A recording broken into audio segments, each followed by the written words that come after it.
pour cette controverse, nous avons Philippe Gottsman qui est déjà arrivé, qui est consultant spécialisé dans les questions d'agroalimentaire de retail. Et nous serons rejoints dans un instant par Richard Ramos, député du Loiret, qui est un député très investi dans les questions agricoles, alimentation, relocalisation, que sais-je encore. Donc moi j'avais une première question à poser et je reposerai la question à Richard Ramos dès qu'il sera là. Pouvez-vous me donner votre définition du produit local dans le domaine de l'alimentation? Quelle est votre définition, Philippe? Donc pour l'instant c'est une controverse à 1, ce qui est pratique. Oui, ça sera moi. Ah ben voilà Richard. Voilà. Bonjour Richard. Bonjour. La définition d'un produit local. En fait, c'est difficile parce qu'il y a plein de possibles définitions d'un produit local. Moi, ce qui m'intéresse dans le produit local, c'est ce que va en comprendre le consommateur. Et c'est ça qui est intéressant, c'est que quand on parle de produits locaux dans notre pays, on est de tels fans de l'administration et des couches administratives qu'on le raccroche ça souvent à des territorialités administratives, nos départements, nos régions, etc. Et il y a 2 ans, avec le cabinet Circana, avec Émilie Maillère, on avait diligenté une étude sur les marques locales dans la grande consommation. Et on avait regardé au travers des sorties caisses ce que les consommateurs achetaient et comment ils dessinaient eux-mêmes finalement la carte de France des produits locaux. Et c'est très intéressant parce qu'il n'y a aucune notion qui en ressortait qui serait une notion kilométrique, qu'on pourrait comprendre sur le local, et absolument ou quasiment aucune dimension administrative.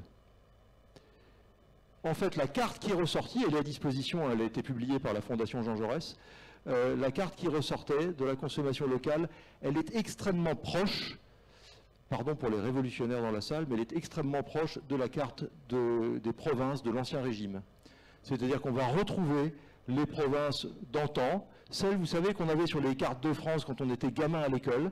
On retrouvera le Dauphiné, Berry, Anjou, Périgord. Le Périgord n'existe pas dans l'administration française, ça existe pour les consommateurs. L'Alsace est la région la plus clairement identifiée par les consommateurs, on peut bien comprendre pourquoi, et je la représente ici. La Bretagne, mais avec une nuance entre le Pays gallo et la Bretagne plus profonde. Et donc, la rémanence de l'histoire profonde et de la géographie se lit dans l'assiette des consommateurs. Et donc, je pense qu'il faut se garder des dimensions, je vais m'arrêter à Richard d'arriver, mais des dimensions qui seraient strictement administratives ou kilométriques, parce que ce n'est pas la réalité des consommateurs. Et moi, ce qui m'intéresse, c'est la réalité de ce que les consommateurs comprennent de leur environnement, et on le lit dans l'assiette. Alors, Richard, même question. Et après, je vous reposerai chacun une autre question, et on lancera le question-réponse. Oui, on parle beaucoup du local. Alors, comme je vois qu'il y a des défenseurs des produits français dans la salle, il y avait des débats comme ça avec ce week-end entre Natacha Polony, moi et David Giles, donc ça parlera à certains. Sur le local, pour moi, un produit local, c'est un produit qui donne du sens. Si j'habite Orléans et que je suis alsacien, je vous assure que nos ablettes de Loire, pour eux, c'est un produit exotique. Et donc, ça veut dire que pour moi, le local, c'est quelque chose qui donne du sens soit à l'histoire. Ici, de temps en temps, certains se sont remis à boire. Moi, je suis né à Blois, j'ai immigré à Orléans, se sont mis à boire de l'hypocrase parce qu'il y avait le château, parce qu'il y avait une histoire, parce que ça nous faisait vibrer quelque chose. Et pour moi, le produit local, c'est quelque chose qui m'apporte autre chose que le fait d'avoir ce qui est normal, un produit qui est bon pour la santé, un produit qui a été, je dirais, élaboré dans de bonnes conditions. Donc pour moi, le local, c'est quelque chose qui me fait vibrer de quelque chose. Quand moi, par exemple, le fils de pied noir, je mange un couscous, eh bien j'ai l'impression que c'est local parce que c'est une partie de moi-même. Et donc, c'est le sens qui fait le local. Évidemment, on pourrait imaginer que le nombre d'intermédiaires peut jouer dans ces affaires-là. Mais c'est quelque chose qui est de l'ordre presque du non cérébral. C'est quelque chose qui m'apporte une émotion particulière. Quand je prends un produit parce que j'ai été en vacances chez ma grand-mère et que finalement je retrouve à un moment donné ce produit-là que je n'avais pas vu depuis des années, finalement, Je suis assez proche de ce produit-là, parce qu'il me renvoie à autre chose.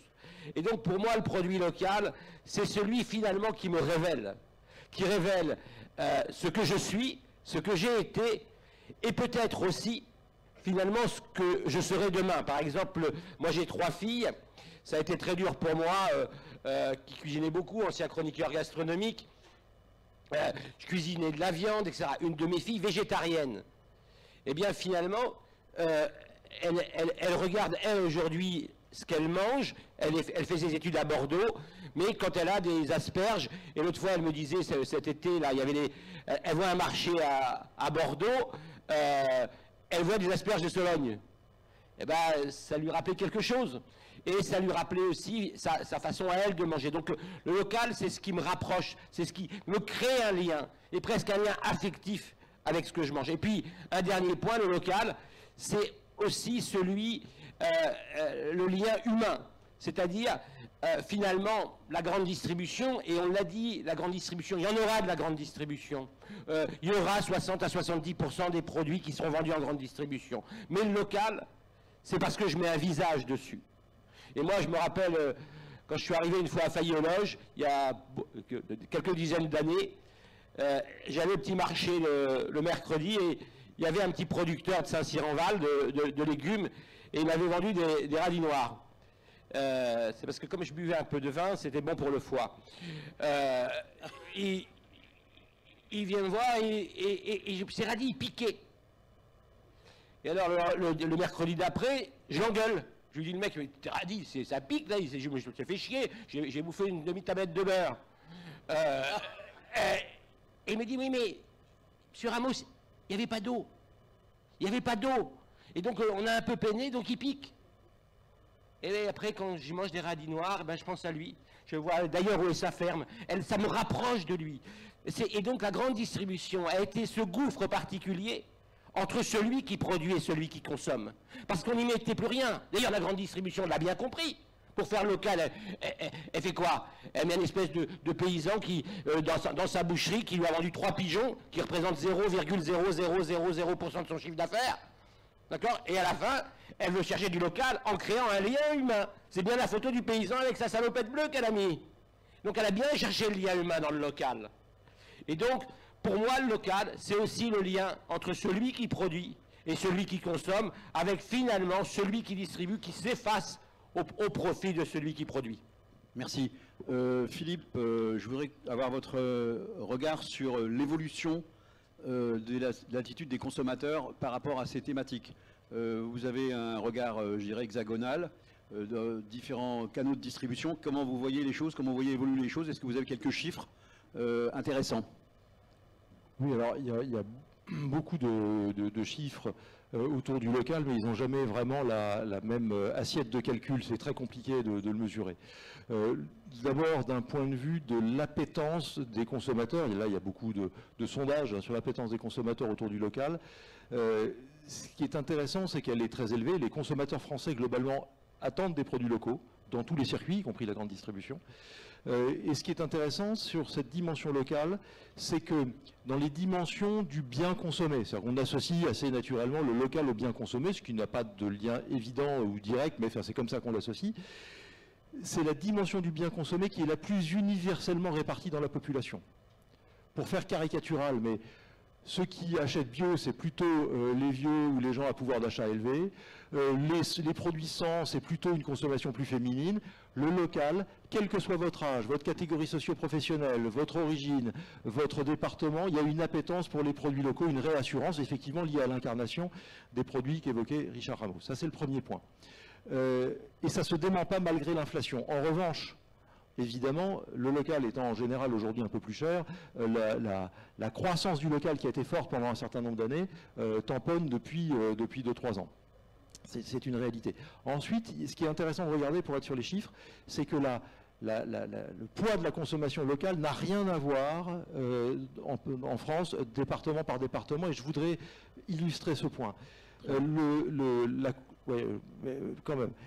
La consommation de produits locaux dans la grande distribution sur une mesure qu'on a fixée, qui était de dire un produit local, enfin une marque locale, c'est une marque qui fait plus de la moitié de son chiffre d'affaires dans la région pour le coup la région administrative, dans les régions d'avant 2014, hein, d'avant les grandes régions. Ça permet d'avoir une base de calcul. C'est 2,1% du chiffre d'affaires dans la grande distribution sur ces marques locales en PGC. 2,1, donc c'est faible. Ce qui est interpellant, c'est qu'on va de 0,8 dans l'Oise à 8,1 dans le Bas-Rhin. Et moi, ce qui m'intéresse, c'est de savoir pourquoi on a un rapport de 1 à 10, c'est considérable. Et je peux vous dire, pour être barinois, que le 8%, il y en a encore sous le pied. Et en fait, alors évidemment, ça vous intéresse, vous êtes en train de vous dire, mais on est où dans le Loiret? Malheureusement, le Loiret, on est sur le 3e département où le poids des produits de grande consommation dans le local est le plus faible. On est à 0,9%. Et que tous les départements de la région Centre-Val de Loire sont en dessous de la moyenne nationale. Mais je vais vous expliquer juste pourquoi. On a essayé d'identifier avec Circana les 3 clés de succès de la consommation locale. Évidemment, l'activation du sentiment régional. Quand on est alsacien ou breton, ou dans les Pays Basques, on comprend bien qu'il y a une identité historique et qu'en plus elle est activée, mais ça ne suffit pas. Il y a des régions où il y a un sentiment ou une histoire régionale forte, mais où, parce que la dilution administrative fait que finalement on ne s'en occupe pas, ou pas assez. Mais les 2 facteurs suivants me semblent très importants. Très rapidement, parce que je voudrais qu'on puisse donner un peu la parole. Voilà, mais ça va poser le débat. Une consommation locale, elle est forte quand vous avez ce qu'on appelle une couverture de besoins élevée. Quand vous êtes en Alsace ou en Bretagne, vous pouvez consommer quasiment toutes les catégories de produits avec de l'offre locale. Quand vous êtes dans des régions comme la région ici, ou comme la région, on va dire Champagne-Ardenne par exemple, eh bien vous ne pouvez pas, il y a des pans entiers. La Normandie, qui est une région qui est forte en agroalimentaire, elle est forte, mais elle est très concentrée sur quelques filières, et donc il y a des tas de filières qu'elle ne traite pas.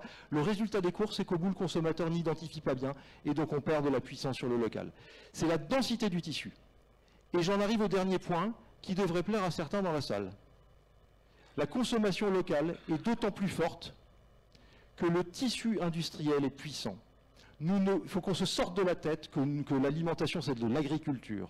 À part les fruits et légumes, nous consommons que des produits industriels. À un moment donné, il y a un process industriel, même dans la viande, il y a un abattoir.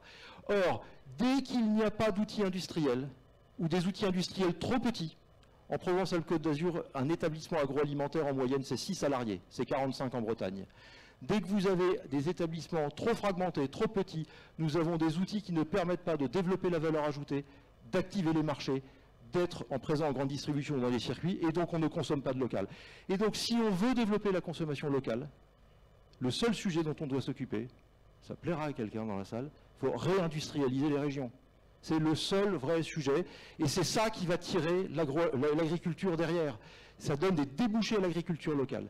Dès qu'on le fait en partant de l'agriculteur ou du petit agriculteur local avec l'imaginaire, en oubliant l'industrie, on se met le doigt dans l'œil, on n'arrive à rien développer, on dépense de l'argent public pour subventionner et ça, il ne se passe rien.